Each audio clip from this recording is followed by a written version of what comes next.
Welcome to another edition of Let's Talk Business, organized by JCI European Senate. I'm Filipe Carrera. And I'm Robbert van Waart. Today we have as our guest Harald Lepisk, Estonian inspirator with a lot of experience as a trainer, as a coach. And he was also vice president of JCI Estonia. So welcome, Harald, and we would like first to get some ideas about your business experience, what you have been doing. Can you tell us a little bit? Okay, well, for the last 14 years, I've been running my own training company, which I started when I was in JCI. I came to JCI to become a trainer. Yeah, I remember you were like this small. Yes. Yeah, and about the same age as I am right now, so things don't change in me. But I started in JCI, and I did my first trainings through JCI in JCI, and now it's something I do full time. I've done more than 1,000 trainings by now, and so you are counting them. Wow. Yeah, because in JCI you're supposed to count it, and since I felt that since you counted the first 100 of them, then might as well keep counting them forward. And I think it was a really nice habit. In a context of JCI, JCI was the key element of starting my trainer career because of the ability to have mentors who are experienced trainers and the ability to have first training opportunities. My first training was for junior achievement. I did public speaking training for student companies, which was a really nice opportunity. Then they asked me to do some trainings on creativity. I discovered that's a really cool area. And it kind of spontaneously went on from there. So I validated that this is my calling, this is my thing. I have a special talent or gift I can bring to the marketplace. And this has been my main source of income starting from there. And for me, it's, I guess it's the key thing. You figure out what your gift or talent is, and you are able to go out there, deliver it, and the people pay money for that. I mean, what else can you expect from life? So for me, being in JCI was a really good starting point, and especially on the first years. And I think after some period, maybe like 5 years or 10 years, you kind of feel that I have a bit grown out from JCI in a sense. I am still more as a mentor for like our former and current presidents, and then not attending all the events as I was in the beginning, but rather trying to be selectively valuable, meaning that when I'm there, then I'm adding some value, not just hanging around. But it's cool to see newer generations coming, and it's cool to see the organization itself. What I'm very proud of, I used to be a local president myself as well. And in my year, we were able to, we were heading down, but we were able to get up again. And I'm really proud to see that after, I'm not sure how many years is it from then, maybe nearly about 7 years or something, our chapter is still going strong, which is really important sign for me if the chapter is able to sustain that number of members and is able to sustain that when it's the award ceremony in Estonia, then our chapter is often getting most of the awards or a lot of them. And it's for me, it's one of the criteria of seeing that have some of the decisions that we have made in the past, have they worked well? So many of the things that we do today actually will determine our success in like 7 years or something from here. So it depends on the choices that we make. Yeah. But on the business side, my background, like before coming as a trainer, I was a DJ. I built my own DJ equipment rental business. We did our first online DJ equipment store. It was in year 2000, if I recall correctly. And back then, online store You were was like a really 3 years old in year 2000. Yes, probably, yeah. So online stores were a really innovative thing back then, especially in Estonia.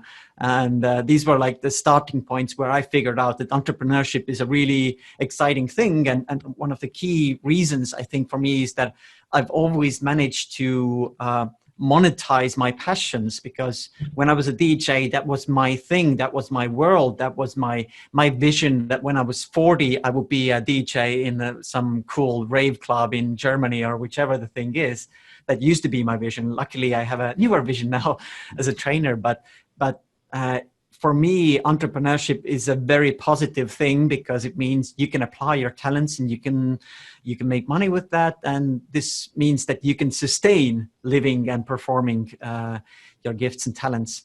And now we are in a very interesting era, because whoever is in the events business or training business, and whoever gets their main income from physical events has been in a very interesting times starting from March. And luckily for me, it has been a good time to I have had time to prepare my online courses and other things that I haven't had time before. Plus, also I have a second son now who is 3 months old, so it's kind of like I'm feeling that in a way it's good that the market is a bit more limited on delivering trainings, because otherwise I would probably be too much away from the family. Yeah. And I guess it's always the question that whatever the situation is, if we cannot change the situation, then we have to ask, so what is good in that situation? What is good in my context in that situation? What is it that I can do instead of what I can't do? And at the moment in Estonia, it's a bit suspicious. Will they close all the events down again? So you never know what happens next week. But at the moment, the training schedule is tight again, and people are open to making those things. Although recently on Saturday, we had one training day where all the participants were wearing masks and everything. So I was joking that it felt similar to Arab Innovation Academy, where ladies were wearing those things that I thought that it's only in Arab, but now we are here in Estonia with the masks as well. So things are interesting. I think it's the only word that we can use to describe the context is interesting, because it's different, and as long as we are healthy, then it's interesting.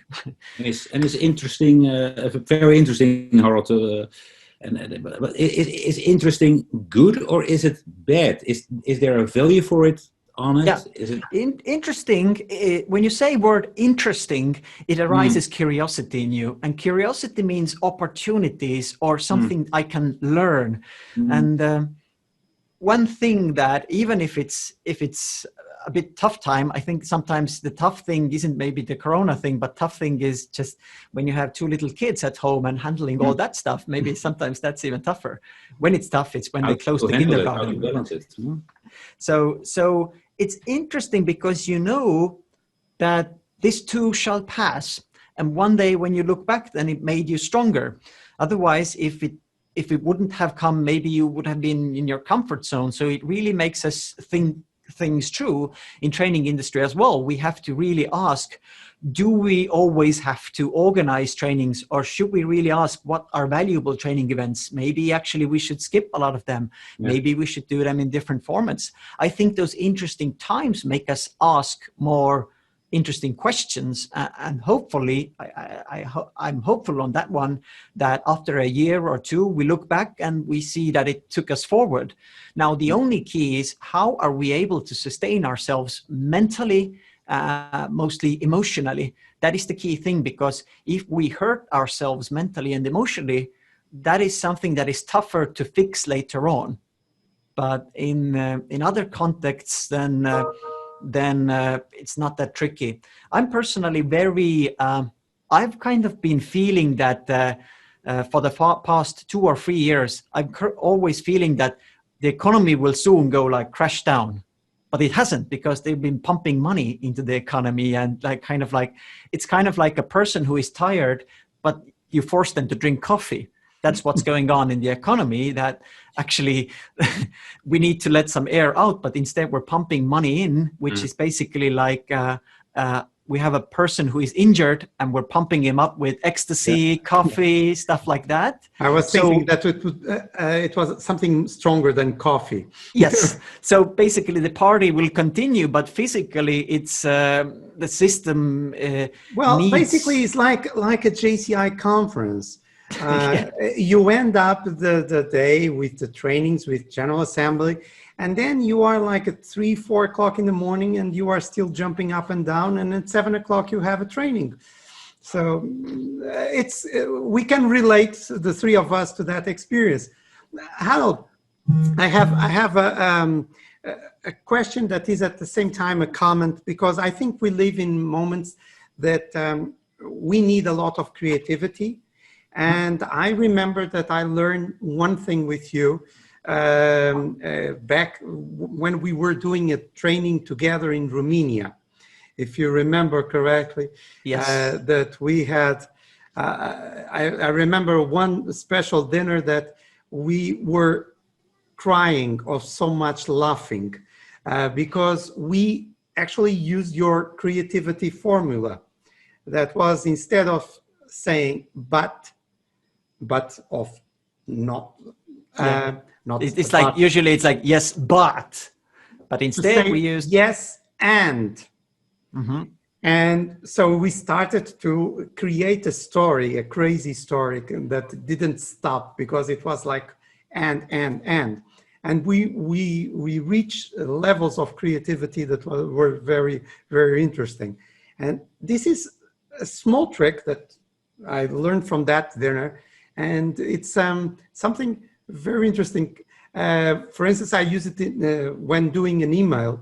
I tend to write but instead, and then I go to correct, and I focus on the end. Can you elaborate a little bit on that trick? Because I find it very, very useful to anybody, especially if you are an entrepreneur, you are, let's say, jump-starting your creativity. So the yes and method comes from improvisation comedy or improvisation theater. So when actors go on the stage, they agree that we are in the yes and mode, which means that whatever you throw at me, I will play forward with it. I won't start to argue that, no, this is a bad idea, we won't do it, I'm not willing to go for it. But rather with the yes and, you play around and you continue.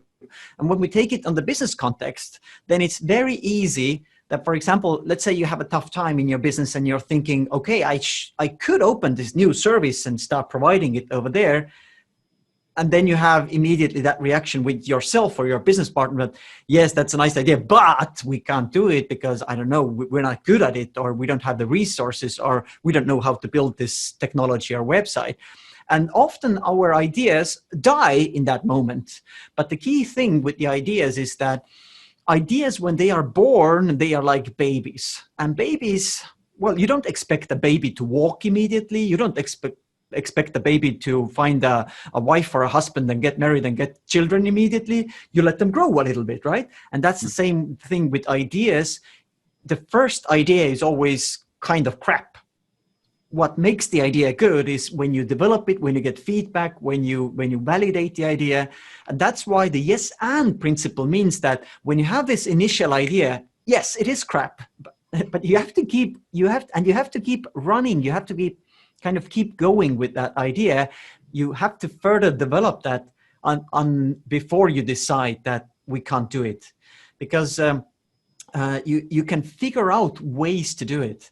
And that's one of the key things when I mentor like startup entrepreneurs or like young student companies who are making their first business idea. It's always the first idea is crap. We have to mentor them to give them ideas or perspectives. How can you make this product actually really valuable? And that's where the yes and mindset comes in, because yes and usually says that, yes but says that we won't discuss this idea, but you want to further discuss this idea. And the way to do it, actually, as Filipe mentioned, we had it on one dinner as a yes and conversation, and we started playing around with some like crazy imaginative world. It's something I would encourage you to do with your business partner, or maybe with yourself, in a way that before you want to get some new ideas, for 5 minutes, for 10 minutes, you agree we are in the yes and state. Everything we say, we build upon it. We won't say that I don't like this idea is crap, but we focus on the opportunities. And afterwards, you can switch back from there, but you start with that mindset. What it does, it kind of expands what you see. Otherwise, you only see those three options, those things you considered 5 years ago already. But with the yes and, you kind of open up, what else can we do? And I think in times like these, we have to maybe for a moment spread our vision, because if we're very limited on one area, for example, physical events, and that area is closed down, we have to figure out how else can we help people. So have you been doing that, Harald, the last period as well? Of course, the yes and was your newborn baby. I understand it, but business-wise, have you been doing yes and as well for yourself, for your business, for your trainings, lectures, mentoring, those kind of things? Yeah, well, one of my things is that I always feel that I don't have that much time to develop my online courses, something that I want to do, but it's kind of like a different model. It's like a bit like a canned food. If I remember correctly, you started before the pandemic, much before the pandemic, to offer online courses. Yes. I saw some of them. So it's not a question that you just jump, like a lot of people now jumped to the online courses. Yeah. So it's not something like radically new. It's something like that I felt that is a right direction, but I kind of maybe I would have wanted to put more effort over there before, but now I had the opportunity to do that. And it was really interesting because some of the clients started asking those things from me, because otherwise before that it was kind of like I deliver a training and I push it to the market. Yeah, but there was no market waiting for you. It was much more better to serve a market that asked for it. Yeah. So I'm not saying it's like totally like this direction, but I'm saying that you start to listen for the opportunities. You start to see that, and let's see where it takes us. But that's one of the fields that I was actually able to make money even if the physical events were banned. I also did something I did before, but I'm very passionate about equipment, all the lights, microphones, things. So I have my little rental business. I rent my own cameras and everything out. So I also made some extra money while I was actually at home. So I give them out and I can hang around with my kids, and at the same time I'm making money. So that's one of the key elements. If you're banned to go out there and do your work, then you start to ask, what are some of the other ways I can actually make that income work in a way? So I guess that's where we need to, for a moment at least, see something maybe a bit different from our main area. But in my context, since I mentioned that I always felt that for 3 years that the recession will come soon, then obviously, if you know that the winter is coming, then you make sure you have some you because you are from Estonia, you are an expert on winter. Yes, we know what winter means.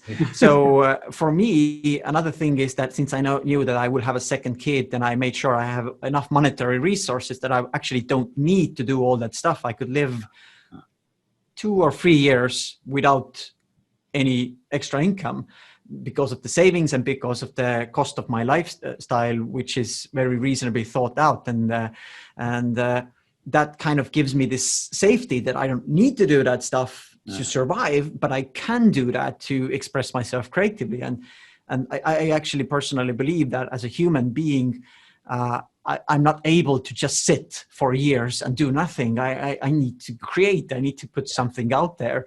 So that's the reason why I'm doing those things. Not necessarily that I need them to survive, but I as a human being, I need to put something out there because that's part of being alive. And I'm really curious about, because you're. I told Filipe just before this call, just before the Facebook event, that I met you, or I don't know if you remember, you actually were my first trainer within JCI. Really? Many years ago. Which country? What It year? was in Denmark. Denmark. It was a European conference, and there was your And- personal strategy workshop, if I recall. And Perhaps. with a famous composer from Estonia with music. And Robbert, we visualized, yes. yes. So since then I've been since then I've been following and your creativity as well, and your entrepreneurship. And I can imagine that you've also walked some paths which afterwards, when you look back, you say, "Oh my God, that was not a good path. That was not a good direction." Where were your biggest learnings these past years? What was the biggest insights?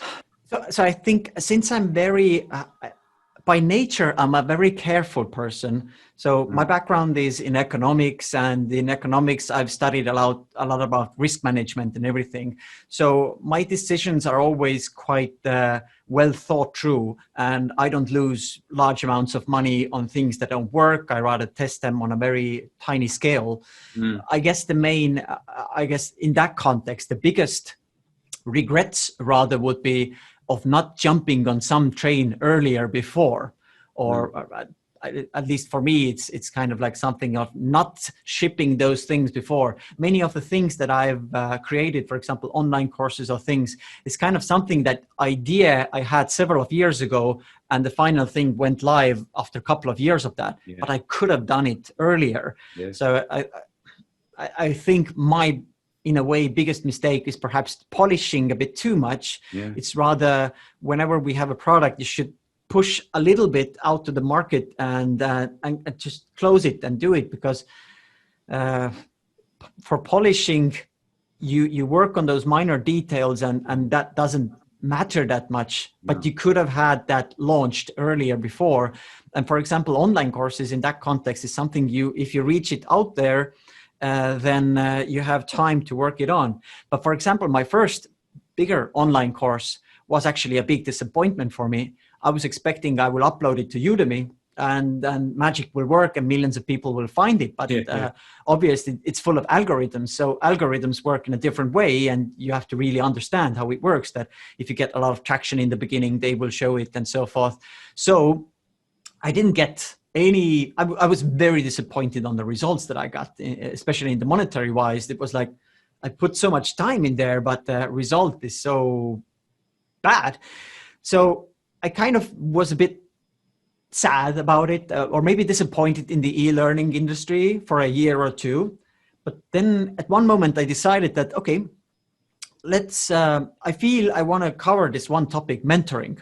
Because it was something I had done a lot of in JCI and running as a mentor program here as well.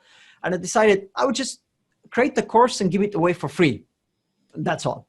So I uploaded it over there and it was for free and people came in and that was everything nice. And since I didn't have any expectations, then everything was nice. If people came there, left some nice reviews, everything was nice. But at one moment, I got a bit confused when I saw that every month I started to get money on my free course. I was like, what's going on? How is it possible that it's a free course and Udemy says I earn some money with it? And then I realized that they put it on the business. They have the Udemy for Business section where companies pay actually a monthly fee. And it came out that the mentoring was a very popular topic for companies. So actually my free course has made me more money than my paid course over there, which is like a paradox. But so what is the lesson? Do things faster or make them free? Or the lesson, first of all, is that you shouldn't get disappointed in your first try. If I would have said that e-learning thing doesn't work, you can't make money over there. I made a course and millions of people could have seen it, but no one saw it. Like, it would be too much of a generalization because life today is so filled with algorithms. And that's one of the first lessons. And I think the second lesson maybe is that,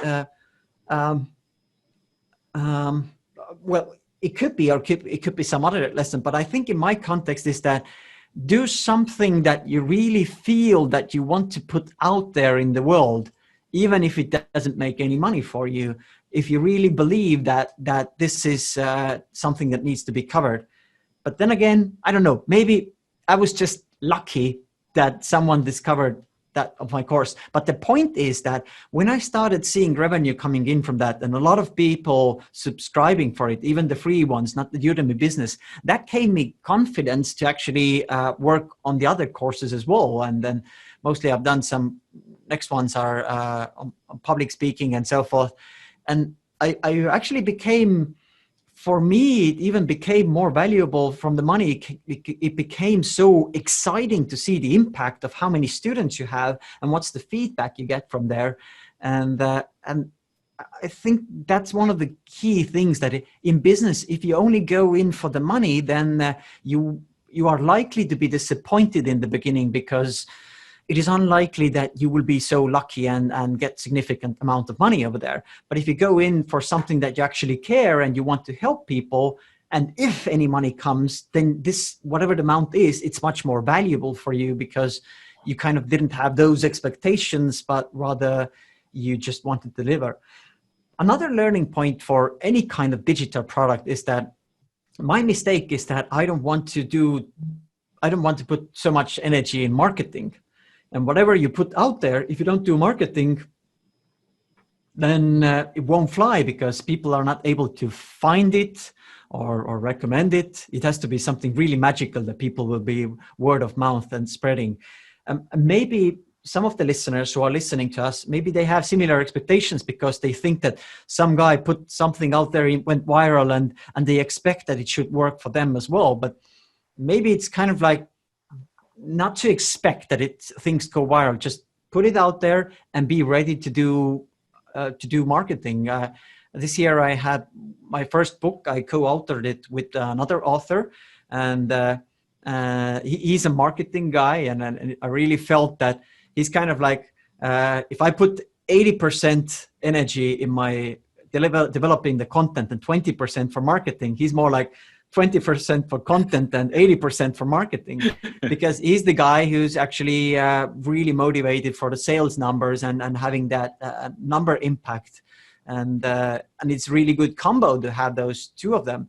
So as an entrepreneur, if we're on our own, we have to ask, if we are building something that has to reach a lot of people, what are the qualities that I am currently missing out? Something that I don't want to do, I don't know how to do, and who can I bring in? And let's do it together. So I bring a good content, and the other person delivers the other part. So, and add something to the content that I'm not able to add, and that's the key. Because without that, if we're on our own, one of the mistakes that I have done in my past is I've done too many things on my own. One of the reasons maybe is that it's easier to do, well, it feels like easier to do things on your own, because you kind of can manage it yourself and everything. But I think one of the mistakes is that many of the things I could have done with a good partner, and maybe those things would have had a lot bigger impact. So it's not always that the mistakes are something that you fully failed, but I would say my mistakes have been that maybe several things could have been something on a whole new level, and that's something that can be considered as a failure as well. But luckily, for example, in the book context, it was really exciting to kind of have that part be covered as well. So we have to really face what are we missing, and see who are the partners who actually love that part, and figure out how we... I think one of the things that comes out from what you were just saying, but you didn't say with those words, so let's see if I'm doing a good overview of it, is that when we are in this new ecosystem that is the digital ecosystem, it is also very important what we learn with what we consider a failure. And because if we strike it right at first, maybe it is the wrong approach, because it might create the possibility of a bigger failure afterwards. Instead, if we fail fast in a small scale, it is a learning experience. Is this a kind of overview of what you were saying? Yes, working with a lot of startups, that it's called the feedback loop. So it's the quicker you get feedback for your product, for your service, if it's a good quality feedback, the quicker you can improve your product. So the worst case. By the way, only to interrupt you, the problem sometimes is that you tend to try to get feedback from people that at some point they might be, especially in Southern European countries, that are your family, your friends, and they don't want to hurt your feelings. Yes. And I know that the Nordic approach is completely different. Well, yeah. It's kind. I would say that if you want someone to encourage you, then show your product or service to your mother. Mothers always love you, so they will say, "Yes, it's very nice. I love you, my son."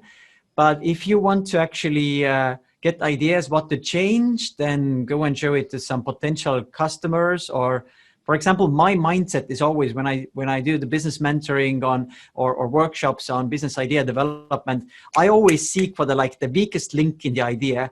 And I feel that I can add the most value for the person if I say that you have to figure that thing out, because that's kind of that's the toughest part with your idea. So make sure you have that covered. And for some people, it might feel that I'm kind of making them vulnerable or somehow attacking. But this way, I'm trying to help them understand what are the main threats out there. And you need to find that kind of people who really pinpoint it out. And you need to have several parts of them. Depends on what's the product that you're building, but even on the online course, actually, even if I record everything and edit everything and uploaded everything, I have done a lot of work. And if I realize that I should have structured it in another way, or actually I should have covered some other topics, then it's a bit tough to change it afterwards. So it's always good to link it. For me, a really good testing ground for online courses have been the live courses. So I've done those things usually on the live courses. I've seen with the live audience what their questions are. And this has helped me to kind of aim it in a better way and make it more impactful and useful. But yeah, choose the person you want to get feedback from, and depending what kind of encouragement you want to have. In the beginning, it's okay to have those only very positive people and say they love you. And at one moment you have to be straight for yourself as well, huh? Yeah, and if you feel that you were hurt from the feedback, what hurts us with the ideas is when we take it personal. If we're able to, the expression is nothing personal, just business. I mean, we have the let's talk business talk. It's actually, it should mean that you're able to be very rational. But for example, for me as well, if it's my online course and if some student doesn't like it, or they feel that that didn't cover the topics that they wanted to have, then it kind of feels personal that I did a bad job. I don't say that I have a bad product, but I felt that I did a bad job. And for me now, because you at the same time, you are the product at the same time. So kind of, yeah. It's very difficult not to be personal on that. I think this taking it personal has its advantages and disadvantages. Actually, one of the advantages is that if you're taking it very personally and you care for it, and if you apply what you get as a feedback, then you actually take action and change something because you care for your craft. If you would be like, whatever they talk, I don't care, I made an amazing product, then you don't develop maybe. You always think that you already made so good stuff. So I think when I'm reflecting on myself, the key thing is that to get over from the personal part quickly so that you could start with the rational part of what do I need to change. And it's the same thing with if you're a business owner and listening to this, if people don't like your product, then you have to get quickly over of that personal thing that, it's my idea and they don't like it. And you quickly have to ask, so what is it that you need this thing to do so that it would be valuable for you? Or what are the important qualities for you? So you need to ask those right questions and direct your mind over that, because feeling sad about something paralyzes us. And I think I have wasted a lot of hours and energy in my life feeling sad about, feeling personal about something. But in some occasions, that feeling down has struck me that, okay, it's enough. I have to change. I have to do things differently. So for me, one of the aids that helped me is when I'm feeling kind of down, then I do writing, I do journaling, I do I ask questions from myself. What did I learn today? What can I take from that experience? And this helps me to take those emotions down and focus rationally. Okay, what can I do? And it helps me kind of make peace with myself. Otherwise, it's always struggling with myself. Why didn't I perform the way I wanted to? But writing it down, thinking it through, it kind of feels that you solved it, you figured it out. And I think that when we are in a very uncertain time, then uncertainty is something that builds a lot of tension in people, because you don't know which direction should I go. For example, I have a lot of clients who are kind of saying, okay, I have a lot of trainings in September, October, but they're saying, we're not sure if it's actually happening. Can you make a plan B that we will make it as an online course?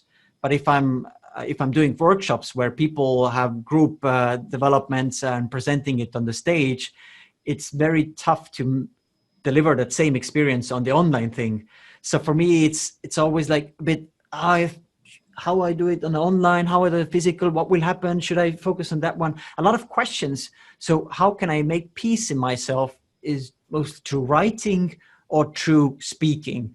So whoever, as an entrepreneur, if the second wave is coming, if you're even isolated more from people, just find people to kind of clarify, express yourself, to have it out. And if you're not able to do it with a live person, then find some, like a notebook, a journal, and start mentoring yourself. Writing is like mentoring yourself. You can ask good questions from yourself. You can focus. And actually, one of the reasons, if you ask, can we do this call? Then I said, yeah, because I know that actually what we are doing currently is in a way also like a therapy for me, because thinking those things through and reflecting those things is how it works. Harald, we could be here talking the whole time, but we have a time frame. And thank you very much for your input. It was really, really interesting. It's always a good opportunity to talk to you. And also to add to what you are just saying, you might not only do a journal, you might do a Skype call or Zoom call and talk with a peer from another country. And for that, JCI is a wonderful network where you can find people that are having more or less the same issues, the same challenges across Europe and across the world. So thank you, Robbert, also, and Harald. And for today, it's the end of our Let's Talk Business. We will return soon. We will say when. I managed to put it on Facebook Live at the last point. Reynold, our Senate President, also sent his best. And thank you very much, once again. Thank you for having me. Before you end, I just want to say thank you, Harald. And just, you said 4 things, like work together. I think with the 3 of us working together and get new ideas is a really big lesson. The other big lesson was do marketing, right? And do something you really believe in is good for the world. And what I think is good for the world is do something and don't get disappointed the first time. That was your first lesson. And what, Harald, do you think people should give a like to this video with how many likes does Filipe do a TikTok dance? What do you think? How many likes do you get? If Filipe is doing the TikTok dance, I would say even if 2 likes are there, then he has to do it. Thanks for the nice evening, Harald. Thank you. Thank you for having me. It was good to stay in touch and keep connecting with people. I mean, that's what we still can do, even in those interesting times. Absolutely.